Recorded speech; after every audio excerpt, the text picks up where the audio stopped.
Nafs, kibr insonni shu qadar xor u zor qilishiga ko'zim bilan ko'rib, quloqim bilan eshitgan vaziyatni aytib bermoqchiman. Xullas, nafsini ko'yiga kirib ajrashaman deyotganlarga yetib borsa bu video maqsadga muvofiq bo'lardi.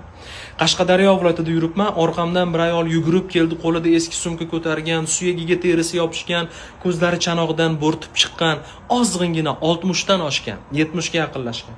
Tilanchi bo'lsa kerak 1-2 so'mini bersam ketadi deb o'yladim, ammo hayotni eng katta darsini berib ketdi u menga. "Bolam, siz boshlovchimisiz?" dedi. "Ha, shunaqa deyshadi odamlar. Sizni tanidim, bir gapni aytgani keldim. 1 so'm 1 tiyin pulingiz menga kerak emas. Faqat meni eshitsangiz bo'ldi. Ammo ovozimni ham yozib olmang, videoga ham olmang." Xo'p, men sizni tushundim.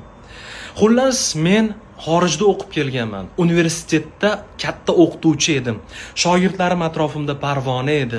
Meni ko'rishsa, "Voy, xor bo'pti" deyishmasin, uyalaman dedi.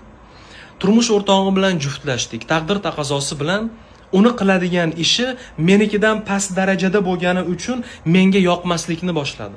Men ajrashaman deb ana o'sha paytda qarorni men qabul qildim. Ajrashib ketdim bir farzandim bilan. Oradan vaqtlar o'tdi. Yashayotgan uyimizni tadbirkor buzib o'rniga nimadir qurdi. Uysiz qoldim. Endi u menga uy qilib bermayapti. Sargardonman dedi. Bir farzandim bilan qoldim dedi. Mana shu viloyatga kelib qoldim, u yoqqa bu yoqqa bosh urib dedi. Va turmush o'rtog'im dedi, hozir masjidda mutavalli bo'lib ishlayapti ekan qaysidir viloyatda. "Ko'ryapsizmi?" dedi.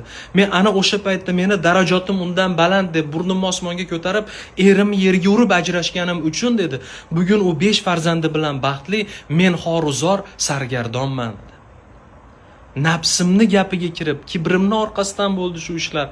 Endi men buni tushundim, ammo xo'jayinim borsam kechirarmikin dedi. Bormoqchi oldiga, ko'ryapsizmi?